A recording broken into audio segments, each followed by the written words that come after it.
My daughter's fiancé had gone out of his way to insult me, forbidding my attendance at their wedding, with a tone dripping with contempt. There's no place for beggars like you at our celebration. My daughter Loretta sat silently beside him, her gaze lowered, choosing wealth and status over family loyalty. It was as if the little girl who used to cling to me in playground, Scuffles, the one who proudly introduced me as the smartest dad in the world, had vanished. But I had one last surprise, my Rolls-Royce parked outside, gleaming under the city lights, a symbol of the fortune they never imagined I possessed. 17 million. Their reactions when they realized my true wealth, absolutely priceless. You won't believe what happened next. Before we continue, please subscribe to the channel and leave in the comments what time it is where you are now. Victor's words had cut through the room like ice. And frankly, old man beggars like you have no place at our wedding. This will be an elite event and you'll just ruin the atmosphere. The crystal chandelier above our table seemed to dim under the weight of his arrogance. I could feel every eye in the oakwood grill turned toward us, the wealthy diners leaning in whispers, swirling in a tense buzz of anticipation. Victor sat with one arm draped possessively around Loretta's shoulders. His $3,000 suit immaculately tailored his gold watch, catching the light with every dismissive gesture toward my simple khakis and worn button-down shirt. I had driven 90 minutes through the snarled Manhattan traffic, hoping for a moment of connection, hoping to see the person my daughter claimed to love. Dad, Loretta whispered, barely audible. She wore a designer gown I'd never seen before, transforming her into someone I hardly recognized. Her manicured hands fiddled nervously with the enormous diamond on her ring finger. Maybe Victor has a point, she added, and those words struck deeper than any insult he had ever thrown my way. The little girl who once defended me, who had proudly introduced me as the smartest man alive, was now agreeing that I wasn't good enough. This will be a very refined celebration, she continued, her eyes still avoiding mine. The guest list. It's mostly Victor's business associates and their families, people from a certain level of society. I stared at my daughter, the one who had clutched my hand when we couldn't afford new shoes, the one who had stayed up late to finish homework beside me while I worked. Double shifts, my own flesh and blood had traded love for status. Victor snapped his fingers at a passing waiter. Another bottle of the Dom, real, he ordered, smirking at me. You understand, don't you? This isn't personal, it's just business. Image matters in my world. The waiter hurried away, probably grateful to escape the tension that radiated like heat from our table. Daddy, please, don't make this harder than it has to be, Loretta pleaded, finally meeting my gaze. But there was no warmth there, only embarrassment, a quiet shame directed at me. I felt the floor drop away beneath my chair. The ringing in my ears grew louder as the reality sank in. My own daughter, the girl I had raised alone after Mary died, was choosing this arrogant stranger over me. I understand, I said quietly, my voice steady despite the earthquake raging inside my chest. I wish you both happiness. I folded my napkin, placing it neatly beside my untouched wine glass, and rose from the chair. My movements felt mechanical, disconnected from the storm inside me. The couple at the table behind us had stopped pretending to eat, their eyes glued to our private tragedy. I walked toward the exit, each step deliberate, each heartbeat a drum of both shame and resolve. Victor's voice followed me across the restaurant. See how easy that was? Sometimes you just have to be direct with people like that. The doorman held the heavy glass door open, his face neutral, professional. Behind me, I heard Loretta's laugh, nervous and forced, so unlike the genuine joy of the little girl who once ran to me with scraped knees and triumphant smiles. The cool spring air hit my face as I stepped onto the sidewalk, but it did nothing to ease the burning shame spreading through my chest. My hands shook so violently I struggled to insert the key into my ignition. I sat in my old pickup truck parked just outside, watching through the restaurant's large windows as Victor and Loretta returned to their meal. She was animated now, smiling and gesturing with her wine glass while he nodded approvingly. They looked relieved, like a weight had been lifted, like a problem had been solved. But I saw clearly what it was they believed they had won. Little did they know the game had only just begun. The engine finally turned over with its familiar rumble, a sound that had carried me through countless mornings and nights alike. I eased out of the lot, merging into the snarled, glittering arteries of Manhattan traffic. The city mocked me through the windshield, its lights reflecting off the polished metal of Ferraris, Mercedes, and BMWs surrounding my weathered truck. Their drivers probably whispered among themselves, silently judging the poor fool navigating this world in an old battered relic. I drove mechanically, letting muscle memory take the wheel as I merged onto I-95 North. Classical music filled the cab, a piece I didn't recognize, but the notes washed over me without impact. My mind was elsewhere, trapped in Victor's words, beggars like you, people like that. Worse than the cruelty of his tone was the creeping realization this had not been a spontaneous act. Victor had orchestrated it, rehearsed every word with Loretta, ensured she followed his script perfectly. Every humiliation had been planned, every glance, every pause designed to wound me in front of the room. The Bronx receded behind me, replaced by the familiar exit signs of Westchester County. Usually this drive brought comfort, a gentle transition from the chaos of the city to the quiet of Connecticut's suburbs. Tonight each mile felt like a descent into isolation, a reminder of how distant my daughter had become. At a rest stop near White Plains, the harsh fluorescent lights made my hands tremble uncontrollably. The smell of gasoline mixed with stale coffee filled my nostrils. I reached into my wallet and pulled out a photo I'd carried for 15 years, Mary and me at Loretta's college graduation. My fingers lingered over the creases, as if touching them could bring back the warmth of that day. Mary's arm was draped around our daughter Loretta's grin, wide, holding her diploma with pride. We had looked so hopeful, so certain that the love and guidance we poured into her would guide her future. Mary, what did I do wrong? I whispered to the photograph. Where had I lost our daughter? The memory hit me like a physical blow. Loretta at 8, tears streaming down her cheeks because classmates mocked our old beaten-up car. I had taken 3 extra shifts that month just to buy her new school clothes, determined she'd never feel that sting of shame again. Mary, kneeling beside Loretta's bed, had whispered, "Family stands together, sweetheart. Money comes and goes, but family is forever." But tonight, the weight of that promise lay shattered. Loretta had chosen money. She had looked at Victor's fortune, and in a single decisive moment, deemed it worth more than 30 years of my love and sacrifice. The little girl who once stood defiantly by my side had transformed into a woman ashamed of her roots, a woman eager to erase the past for the shine of another man's wealth. Another memory surfaced last Christmas when Loretta visited for just 2 hours before rushing back to the city. Distracted eyes glued to her phone, excuses spilling over about important people she needed to see. I had written it off as the natural drift of youth, a daughter creating her own path. Now I understood the truth. She hadn't just drifted, she had been pulling away for months, perhaps years, embarrassed by my modest home, my old truck, my simple life. Victor had not corrupted her. He had only given her permission to act on feelings that had been festering, unspoken, her entire adolescence. Back on the highway, approaching the Stamford exit, something shifted deep inside me. The initial sting of betrayal crystallized into a colder, sharper clarity. 30 years I had given everything to this child, my time, my sweat, my nights without rest, my days of sacrifice. And she had thrown it all away without hesitation, choosing his side the instant he demanded it. The hurt throbbed behind my ribs, constant and unrelenting. But alongside that ache, a new feeling began to grow, a quiet, precise anger.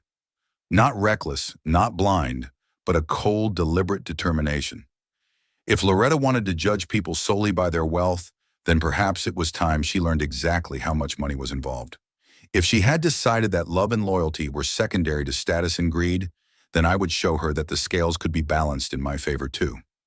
I drove the remaining miles with this thought tightening its grip around my mind, pacing mentally for the confrontation to come. I hadn't slept all night. Dawn found me still pacing my kitchen, the coffee maker gurgling as it brewed my third pot.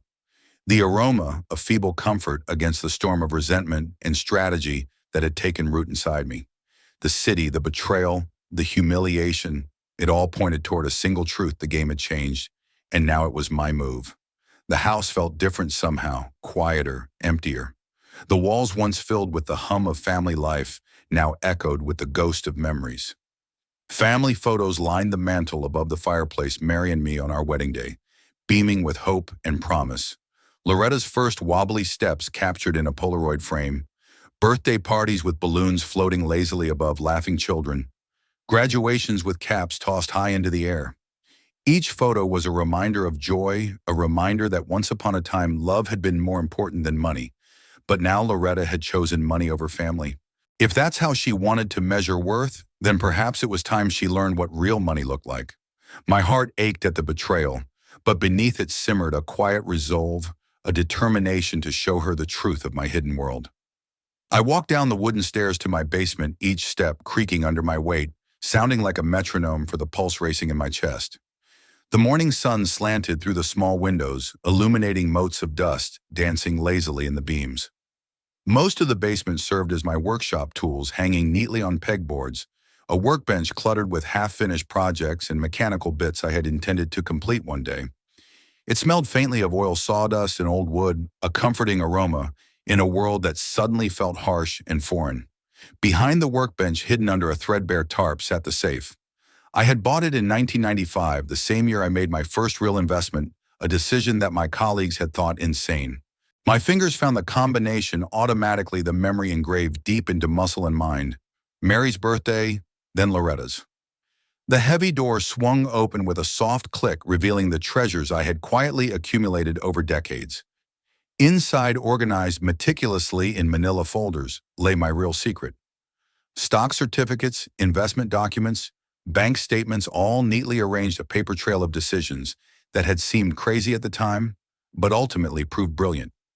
The Apple folder came first. I pulled out the certificate dated September 15th, 1995, one Finarellan shares at $50 each.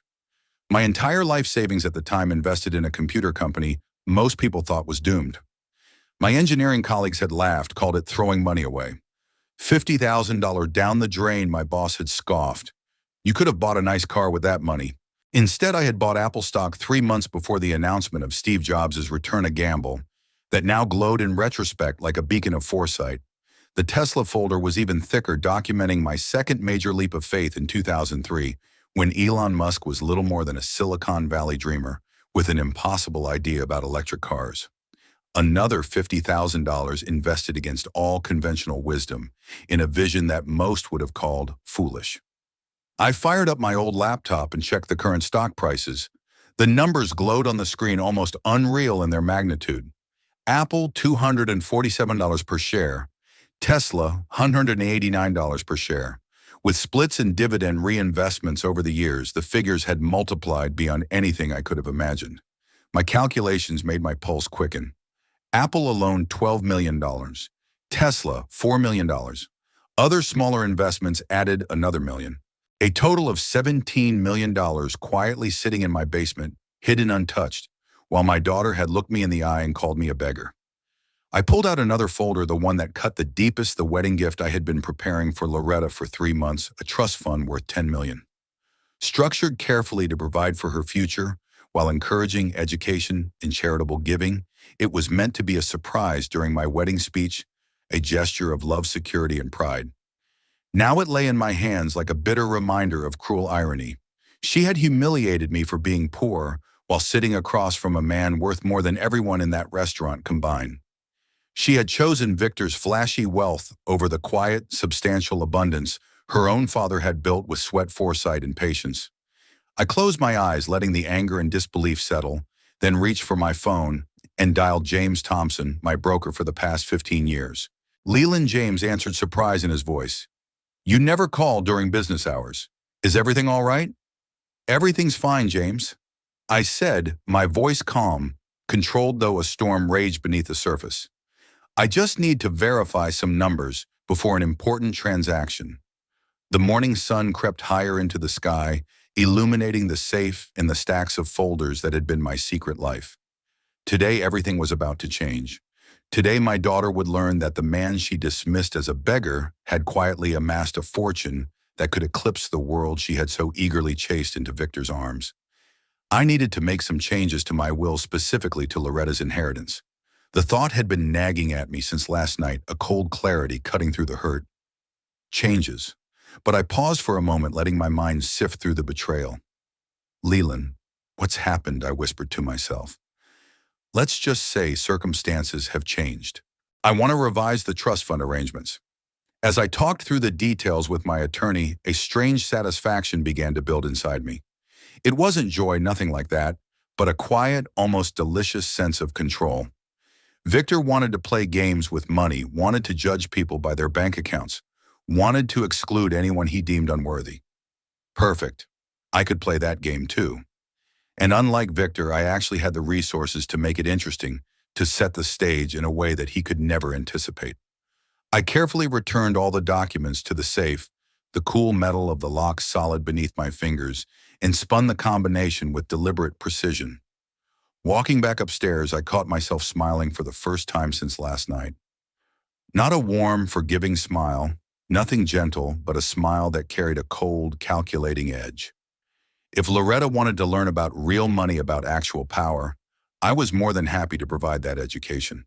The phone rang just as I reached the kitchen, its shrill tone cutting through the morning quiet like a knife. The newspaper lay folded beside my breakfast plate, but I couldn't focus on the headlines. Yesterday's hurt had crystallized into something harder, more useful, something that could be turned into leverage. My eggs grew cold as I sat at the small kitchen table, sunlight streaming through windows that needed new curtains, casting long lines across the floor. The chipped coffee mug in my hands felt familiar, comforting in its simplicity. The phone rang again, and this time the caller ID made my chest tighten. Loretta. I let it ring twice more, listening to the rhythm of my own heartbeat before answering, my voice carefully controlled. Hello, daughter. Good morning, Daddy, she said, the tone dripping with artificial sweetness, as though every word had been rehearsed. How are you feeling today? Fine, I replied, keeping my voice neutral, precise. What do you need? There was a pause, a pregnant silence, and then the manipulation began in earnest. Well, I was hoping we could talk about the wedding, she said softly, trailing off, as if leaving me space to interject. But I didn't. The silence hung, stretching longer than was comfortable. The thing is, Daddy, we've run into a small financial situation. The florist wants their payment up front, and the decorator needs a substantial deposit by Friday. Victor's money is temporarily tied up in some important investment opportunities. How much? I asked, slowly, deliberately.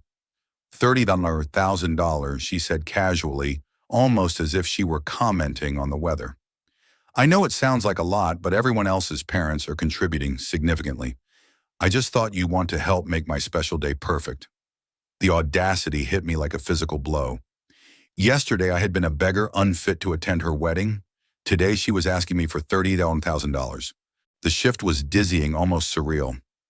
That's interesting, I said slowly, tasting the words, letting the weight of them hang in the air. Yesterday I was too poor to attend your wedding. Today you're asking me for $30,000. Her voice sharpened, now edges cutting through the line. This is about the wedding itself, not about social considerations. Social considerations, I repeated, tasting the bitterness of the phrase like acid on my tongue. I see. Just give me the money. Why are you being so difficult about this? The mask slipped completely now, revealing the entitled woman she had become. Her voice was tight with irritation, frustration, and a sense of ownership over something she didn't deserve. It's not like you have anything else to spend it on in that little house. No, I said, letting each word land with measured force. What do you mean no? I mean no, Loretta. Ask Victor's wealthy friends. Ask his important business associates. I'm sure they'd be happy to help with your social considerations. You're being ridiculous, she snapped, the tone teetering on anger now, as if shocked by the resistance. I didn't respond immediately, letting the silence stretch. It was mine now, the calm after the storm of yesterday, the pause before the reckoning. Every word she had spoken, every attempt at manipulation, every casual assumption of entitlement, it only strengthened my resolve. If she wanted to measure love by money, I would show her exactly what real wealth looked like. And unlike Victor, I would never allow her to touch it without earning it, respecting it, understanding its true weight. I'm your daughter, I said quietly, the words barely above a whisper. You are, she replied, her voice icy precise, cutting through the distance. And yesterday, you made it very clear what that means to you. The line went silent for a moment, the weight of her condemnation pressing in.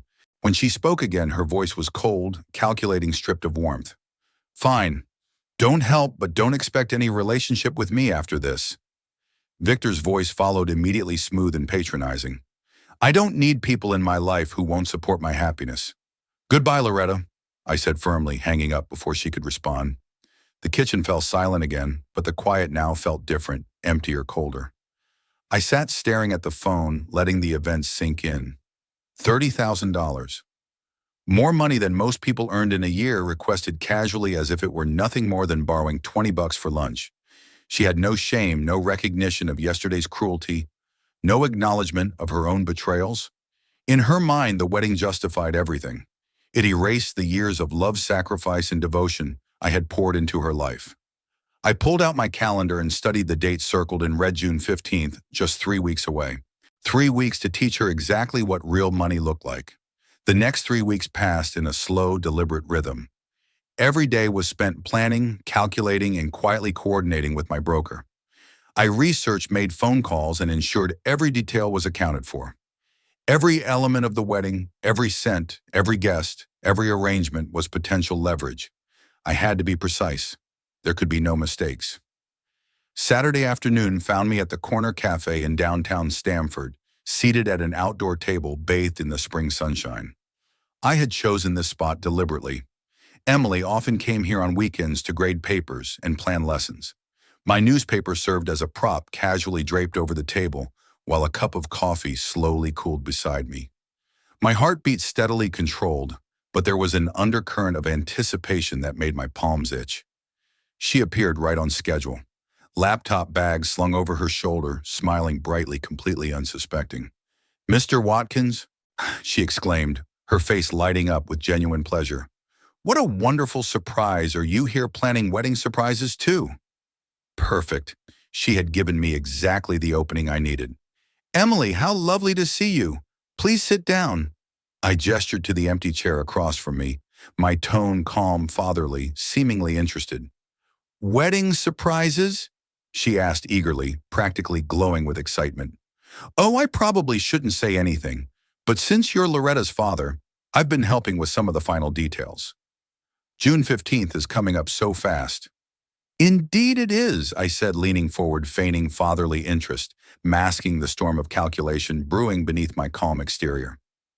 "Tell me about this venue." Loretta mentioned something about Greenwich. Emily began, eyes sparkling. "The Grand Estate. It's absolutely gorgeous. Victor really knows how to pick locations. 200 guests. Can you imagine the catering alone is costing $150 per person?" She shook her head in amazement. "I've never seen anything so elegant. 200 guests, $30,000 for catering alone, and she had begged me for money as if they were struggling. "What time does everything begin?" I asked, keeping my tone gentle, interested, every word carefully measured. "The ceremony starts at 4:00 in the afternoon, then cocktails in the garden, dinner at 7:00, and dancing until midnight.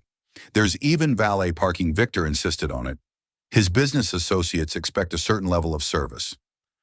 The words tasted bitter on my tongue, but Emily didn't notice. She continued, unconsciously providing more intelligence, giving me a blueprint I could use. "Loretta seems a bit stressed about everything being perfect," she added. "Victor has very specific ideas about how everything should look. The flowers, the music, even the seating arrangements. Everything has to meet his standards." I nodded sympathetically, letting the words wash over me. "It sounds like quite an undertaking. I'd love to do something special for them, but I want it to be a surprise." "You won't mention our conversation, will you?" Emily asked, eyes bright with trust. "Of course not," I said, masking every trace of the cold calculation building inside me. "I love surprises. What are you thinking?" "Oh, I'm still working out the details," she said, beaming, utterly unaware of the plan forming in my mind. But knowing the timeline helps enormously. I sipped my coffee slowly, letting the bitterness mingle with the sweetness of anticipation. Every word she had said, every number she'd unwittingly revealed, was a tool. And for the first time since yesterday, I felt the simmering satisfaction of a plan taking shape. A plan that would teach Loretta and Victor a lesson in the reality of true wealth, in the power and respect that comes with it. We chatted for another 20 minutes, Emily completely unaware that she was doing more than sharing wedding logistics. She spoke with that effortless enthusiasm teachers have when discussing their students, innocently providing a comprehensive briefing on arrival procedures, guest parking, even the strict security measures Victor had insisted upon. Every word, every minor detail became a building block in my plan. I listened quietly, pretending to be the doting, concerned father, while inside a sense of grim satisfaction quietly took root. Finally, Emily stood gathering her laptop and notes. I won't tell anyone about our conversation, she promised, brightly oblivious to the role she had just played. I nodded, watching her leave with a careful smile that hid the storm beneath. Once the door clicked shut, I remained seated, the cafe buzzing faintly around me, yet the world outside seemed to fall away. I pulled out a small notebook from my jacket and meticulously began writing down every piece of information she'd provided: times, locations, security protocols, catering details, valet arrangements. At the bottom of the page, I scrawled deliberately, luxury car dealerships, Manhattan. My lips curved in a small, cold smile. It was time for the next phase. The taxi deposited me at the corner of 5th Avenue and 57th Street, where luxury motors occupied the most coveted real estate in Manhattan. Through the glass, I could see rows of vehicles whose price tags dwarfed the cost of entire homes: Rolls-Royce, Bentley, Aston Martin. Machines built for those who never had to think twice about money. I walked past them, dressed in my usual khakis and worn jacket, my simple shoes scuffing slightly against the sidewalk. Only the leather portfolio in my hand hinted at the fact that this was no ordinary visit. Inside, the showroom's marble floors reflected the sparkling chandeliers above, and well-dressed salespeople moved gracefully between customers, trained to appraise worth in a single glance. I could feel their eyes dismiss me instantly, an old man in modest clothes clearly out of place. But I moved directly to the centerpiece of the display, a midnight blue Rolls-Royce Phantom, its chrome polished until it seemed to glow. The price placard glinted under the lights: $547,000. A young salesman approached hesitantly, his voice polite but tinged with amusement. Sir, are you sure you're in the right place? I need to purchase your finest Rolls-Royce Phantom, I said calmly, evenly, like a man used to being obeyed. He laughed, a short, dismissive sound that carried for everyone nearby. Sir, these vehicles start at $500,000. Perhaps I could show you something more suitable to your budget.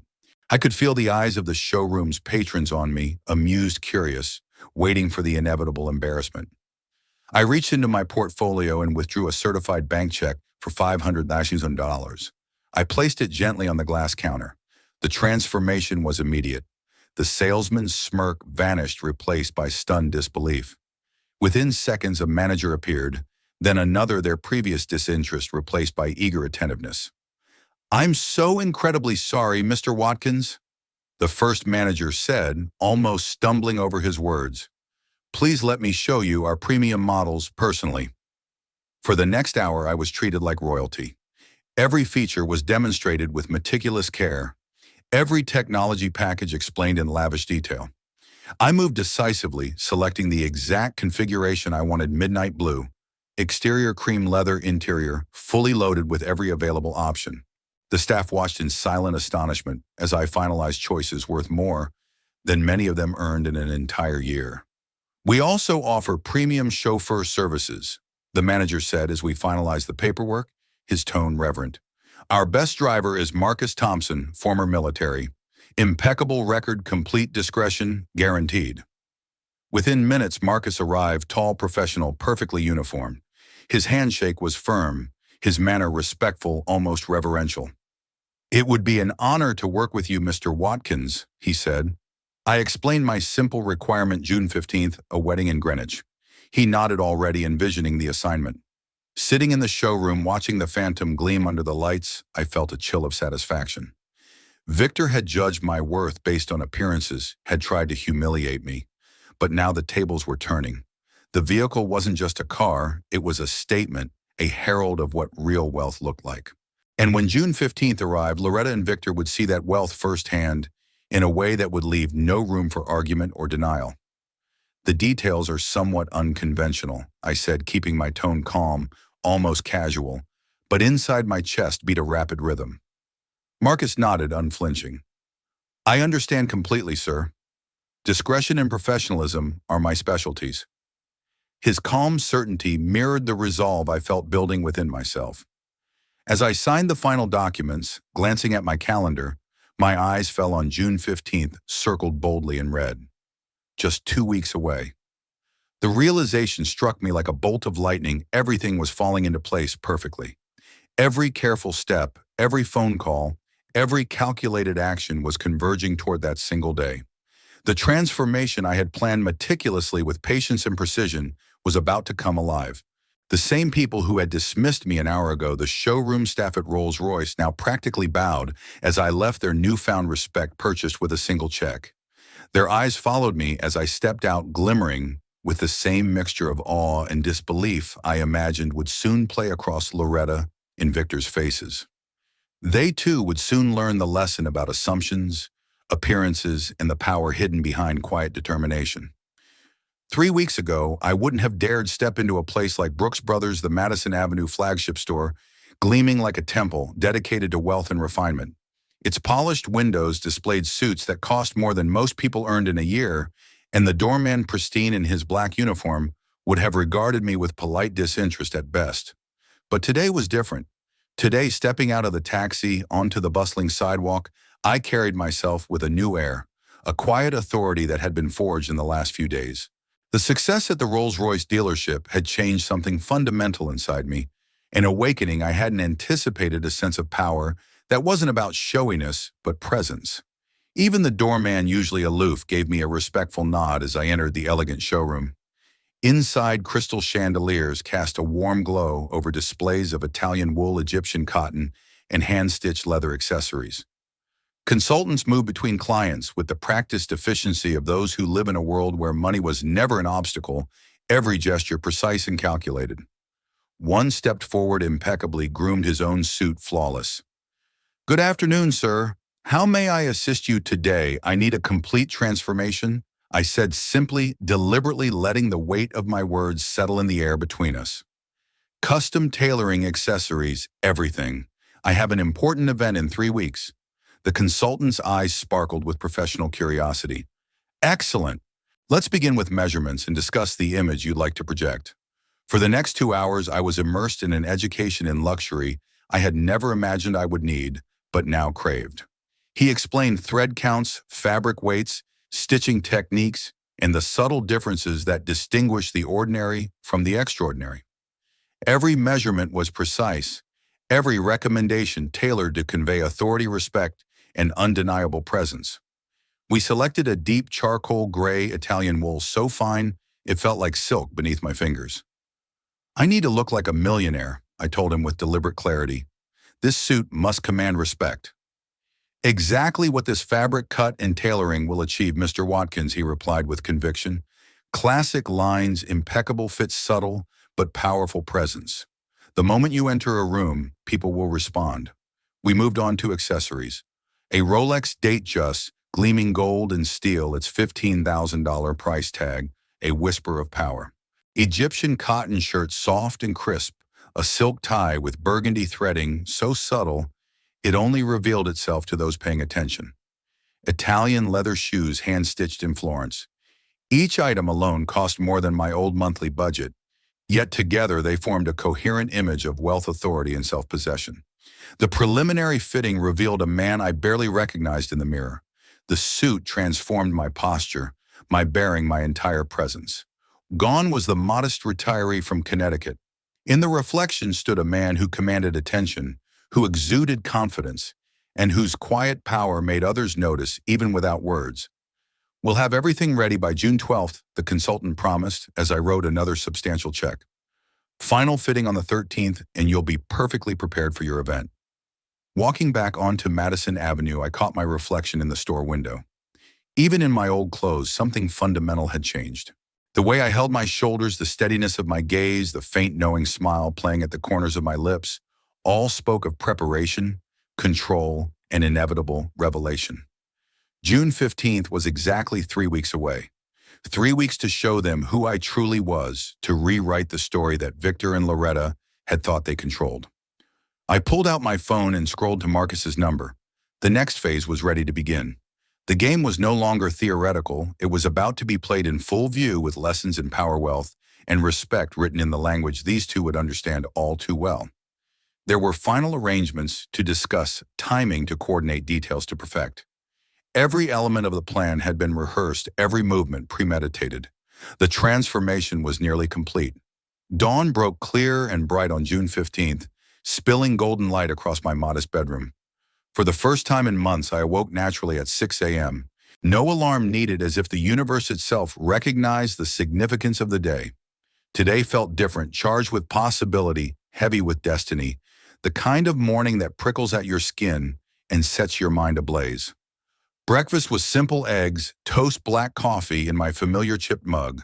But I ate with purpose, each bite deliberate, savoring what might be the last meal in my old unassuming life. By tomorrow, the world would look at me differently. The wedding invitation that had never reached my hands lay on the kitchen table. Elegant script announcing the union of Loretta Watkins and Victor Herove at precisely 4:00 p.m. A ceremony steeped in superficiality and false pride. I had other plans for 4:00. The shower water ran hot and steady as I prepared for my final performance. Each step of the morning ritual mattered now: the precision of my shave, the methodical care in arranging my hair, the focused, almost meditative process of transformation. In the closet, the Brooks Brothers suit hung like a promise, protected in its wrapping. I lifted it free and ran my fingers over the fabric, marveling at its quality, the weight and texture of success itself. Sliding the jacket over my shoulders was like stepping into a new life. The fit was perfect, sculpted, commanding. The Rolex on my wrist felt substantial, a tangible reminder of the power I now wielded. Italian leather shoes, silk tie, gold cufflinks, all small elements combining to create an image of quiet wealth, authority, and unshakable confidence. In the bedroom mirror, the reflection was almost unrecognizable. Gone was the humble retiree, humiliated and dismissed. In its place stood a man who demanded attention without speaking, a man whose presence alone declared worth and accomplishment. From my dresser, I picked up the small stack of note cards containing the speech I had practiced countless times. Each word was electric with possibility. $17 million. That number, carefully hidden and meticulously invested, would speak louder than any insult, any accusation. Mary's photograph on the nightstand smiled up at me, her eyes warm with the love and trust I remembered. I whispered softly, "I hope you understand why this must be done." They needed to learn that family, true enduring family, was worth infinitely more than money or status. At exactly 2:30 p.m., the deep, resonant rumble of the Rolls-Royce engine announced Marcus's arrival. Through the front window, I watched as neighbors began emerging from their modest homes, their eyes widening at the $500,000 luxury car parked in my driveway. The contrast was almost laughable. A quiet victory in itself, the relic of a modest life now overshadowed by a symbol of absolute power. Marcus stood at the open rear door, immaculate in his chauffeur's uniform, every movement precise, every gesture respectful. "Good afternoon, Mr. Watkins. You look impeccable," he said, his voice calm. "Professional." "Thank you, Marcus." "Today will be very interesting indeed," I replied, my own tone steady, filled with anticipation. I slid into the cream leather interior, the door closing, with a satisfying thunk that resonated like a promise of what was to come. As we pulled away from my quiet street, I stole one last glance at the modest house where I had lived since Mary's death, where I had grieved, struggled, and quietly built the foundation for today's revelation. By evening, I would never need to pretend poverty again. The Rolls-Royce glided through the streets, tinted windows reflecting the sunlight and shielding me from curious glances. The grand estate for the wedding appeared through the glass like something from a fairy tale, perfectly aligned with the drama I had so carefully orchestrated. Inside, I felt a growing sense of anticipation, a thrilling mixture of satisfaction and righteous indignation. Loretta and Victor thought they were in control, but soon they would understand that appearances can be deceiving, and that true power lies not in arrogance or show, but in patience, planning, and quiet, relentless resolve.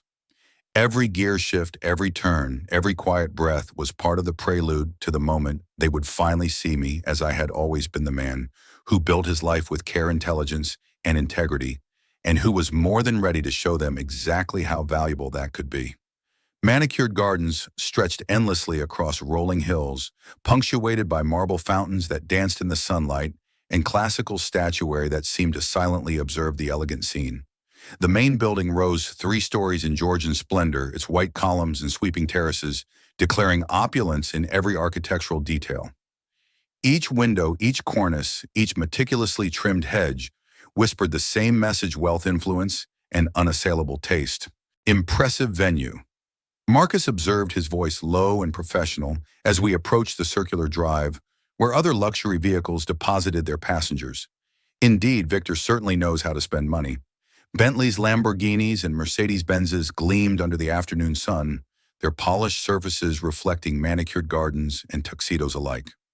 Their owners moved with a practiced grace adorned in designer attire that probably cost more than most people's cars.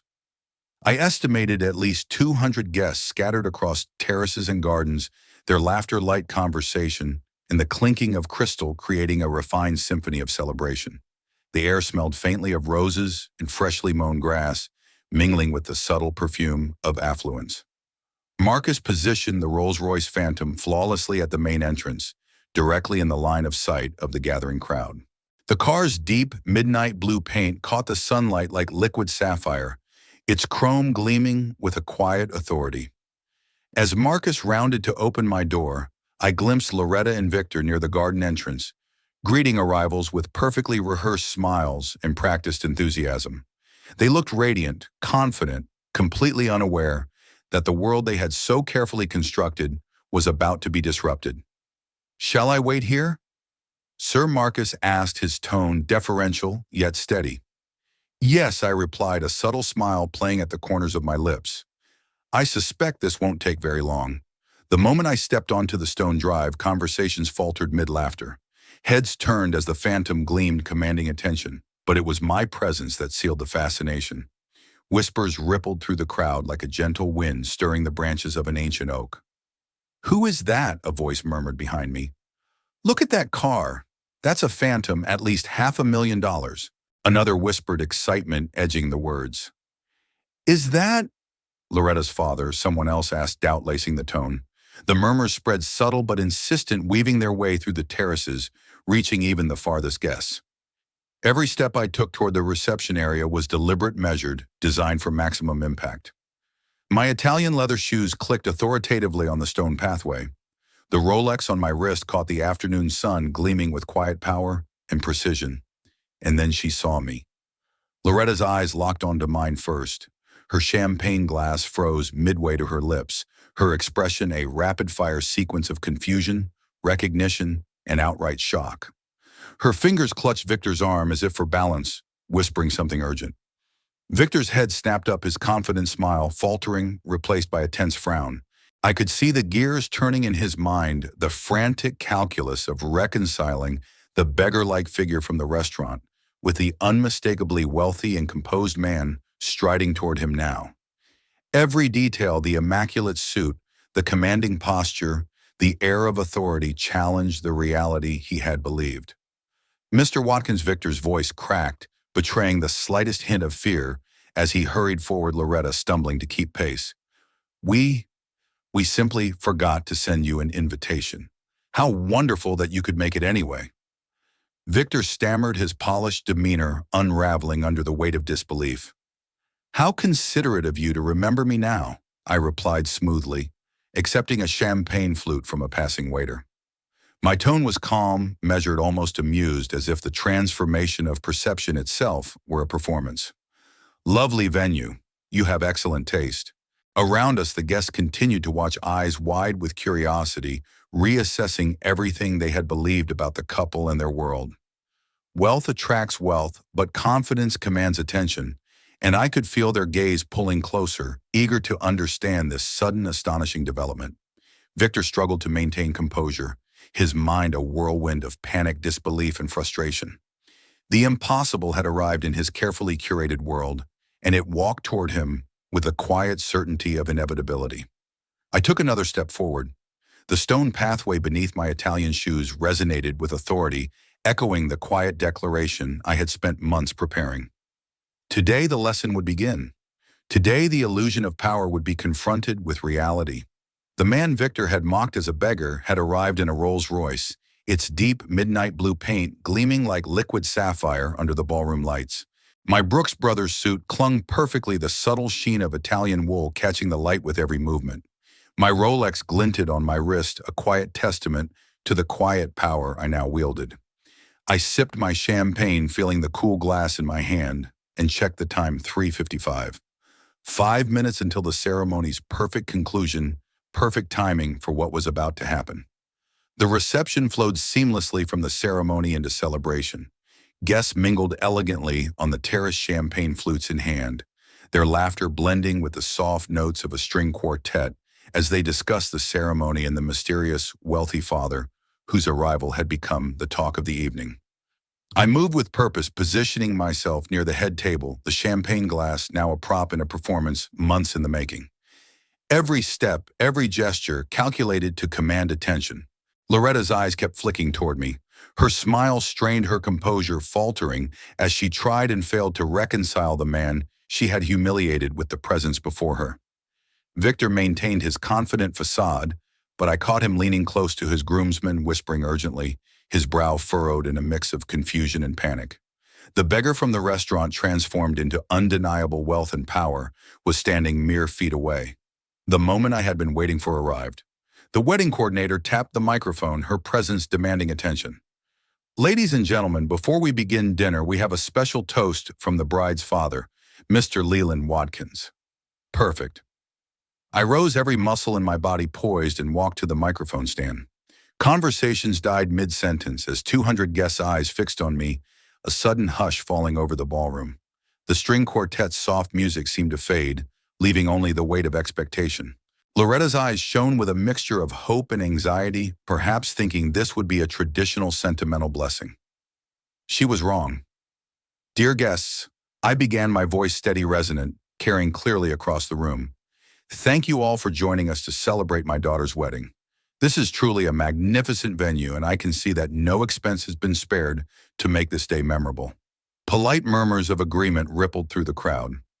Loretta's shoulders relaxed slightly while Victor gave a cautious nod, still unsure where I was headed. I paused, allowing a beat to stretch, letting the tension build.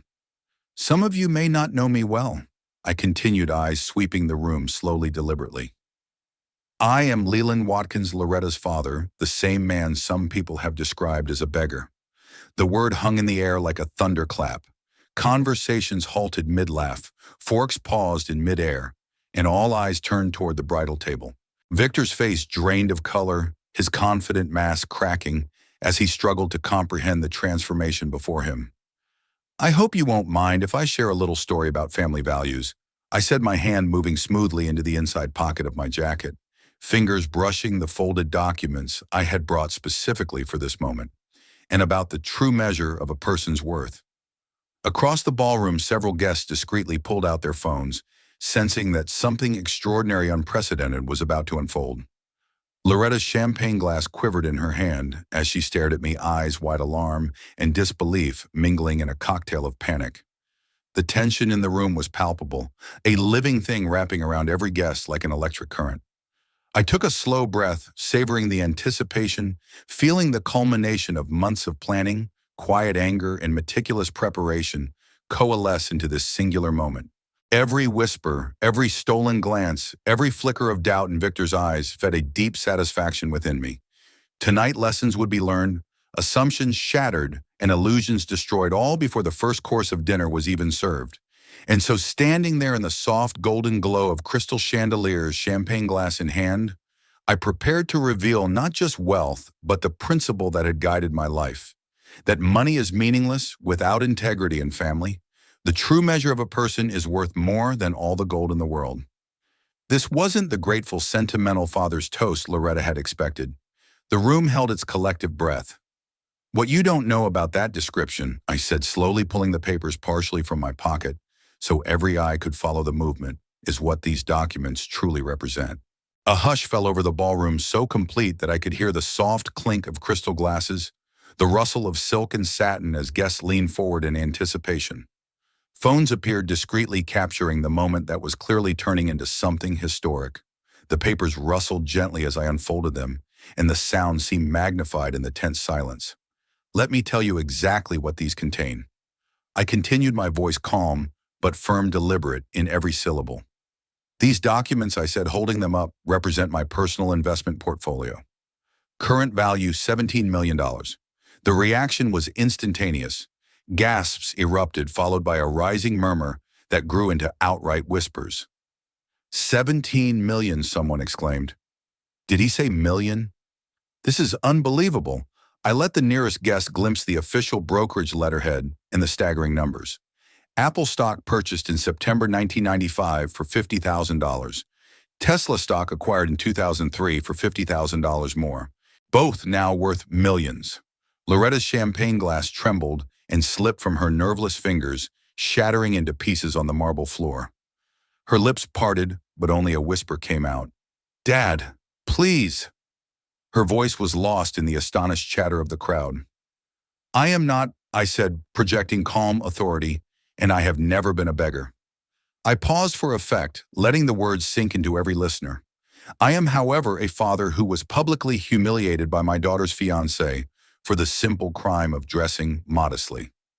Victor sprang to his feet, face red with panic and rage. "This is ridiculous. You're making a scene at our wedding?" he shouted, his voice cracking under the tension. But no one was paying attention to him anymore. Every gaze in the room was fixed on me, every smartphone camera aimed to capture this unprecedented revelation.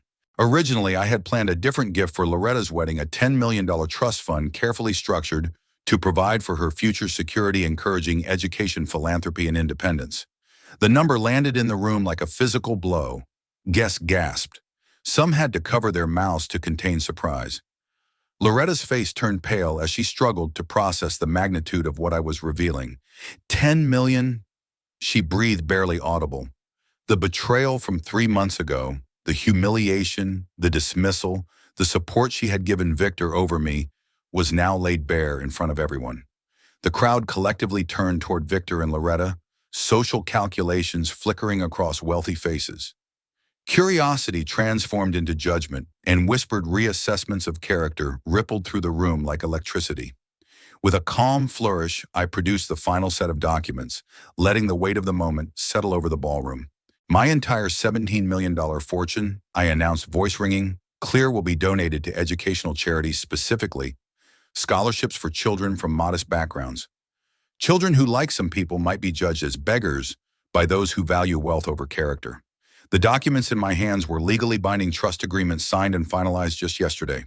The decision was absolute, irreversible. Loretta's wedding gown rustled as she stumbled toward the microphone, her face a mask of disbelief and horror. 10 million, Victor bellowed, his composure finally shattering completely. "You insane old man. You've destroyed everything, our future, our plans, our..." But the guests no longer focused on Victor. Their shock had turned to admiration, awe, even a quiet respect for the man who had been dismissed as a beggar, yet now revealed not only his wealth, but his principle. The whispers shifted. Gasps turned to murmurs of approval. Some of the parents in the room exchanged nods of understanding. The measure of a person, they realized, was not how they flaunted wealth, but how they wielded it with integrity and purpose. Loretta stood frozen, her previous arrogance evaporating into helplessness. The reality hit her like a tidal wave. The father she had underestimated, dismissed, and humiliated was not just wealthy, he was morally and financially untouchable. And in a single decisive gesture, he had taught the ultimate lesson that character and family matter far more than flashy displays of money or societal approval. The ballroom was no longer just a wedding venue. It had become a stage for reckoning, a place where values had been publicly weighed and measured. And as all eyes remained on me, I knew the lesson had been delivered with precision, power, and undeniable impact. They were staring at Victor and Loretta with a mixture of shocked disbelief and simmering disdain, their phones raised, capturing every agonizing public moment of the couple's meltdown. The whispers, gasps, and incredulous glances rippled through the crowd like electricity. It was a justice far more complete, far more satisfying than I had ever dared imagine in my quiet, calculated planning. I believe I said, my voice calm, carrying effortlessly across the now silent ballroom, "I've said everything I came here to say." I stepped back from the microphone, letting the words linger, letting the weight of truth sink into every ear. Then I began my deliberate walk toward the ballroom exit. Guests instinctively parted before me like the Red Sea, their expressions a mix of awe, curiosity, and the quiet acknowledgement of witnessing something extraordinary. Every step I took was purposeful, dignified, deliberate, a man reclaiming not just his reputation, but delivering justice with the precision of months of careful preparation. Behind me, the chaos began to bloom. Loretta's frantic sobs echoed off the high ceilings, Victor's furious, incoherent shouts bouncing across the marble floors. Guests murmured their whispered excitement, growing as they processed the magnitude of the spectacle they had just witnessed. "Dad, Dad, please wait." Loretta's voice cracked desperate, rising above the low hum of the room. She stumbled after me in her voluminous wedding dress heels, clicking against the polished stone, desperation making her tone shrill and unhinged. "We need to talk about this," she pleaded, tears streaking her face, mascara running down her cheeks in dark rivulets. "We can work something out. Please, just hear me out."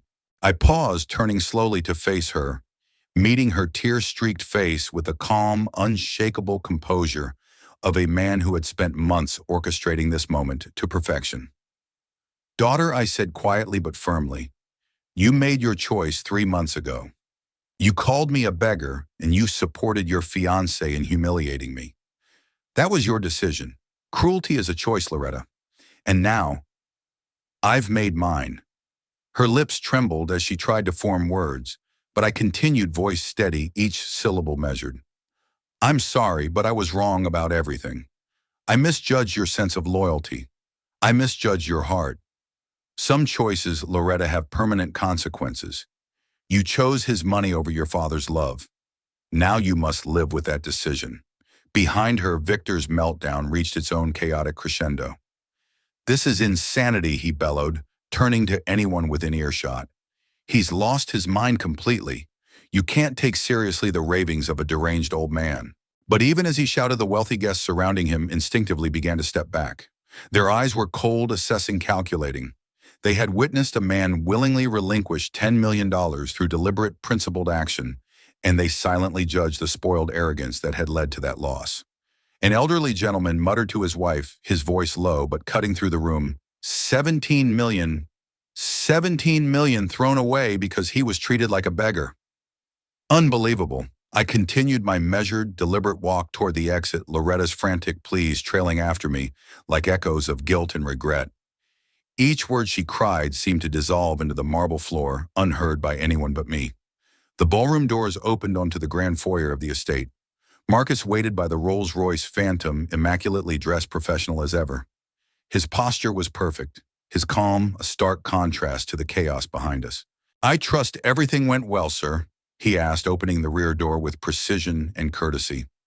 "Better than I could have hoped," I replied, sliding into the cream leather interior, feeling the quiet power of control and inevitability settle over me. The Phantom's engine purred to life, a low, commanding rumble that echoed through the estate grounds. Through the tinted windows, I allowed myself one final glimpse of the scene behind me. Loretta stood alone on the estate's marble steps, her $1,000 wedding dress cascading around her like an elaborate halo mascara, streaks painting her cheeks with the evidence of despair. Her eyes followed us wide with horror and disbelief as her father and $10 million vanished forever from her life. The sun caught the Rolls-Royce's polished curves gleaming like justice itself, and I felt the deep, satisfying certainty that the lesson had been learned. Not in anger, not in vengeance, but in the quiet, absolute power of choice and consequence. Victor was now surrounded by a tight cluster of guests, their faces animated with disbelief and quiet judgment. Their body language betrayed everything they were dissecting: his spectacular fall from grace, whispering, pointing, subtly exchanging glances that spoke volumes. The carefully curated image of power and sophistication he had cultivated for months was crumbling before their eyes, replaced by awkward shame and stunned silence. Each reaction, each glance felt like a tiny, satisfying victory. Meanwhile, the Rolls-Royce glided effortlessly down the estate's tree-lined driveway, its engine purring like a contented predator, carrying me away from the wreckage of what had once been my daughter's wedding and toward whatever new chapter awaited. The polished chrome reflected the sunlight, glinting like the proof of every choice I had made, every risk I had taken.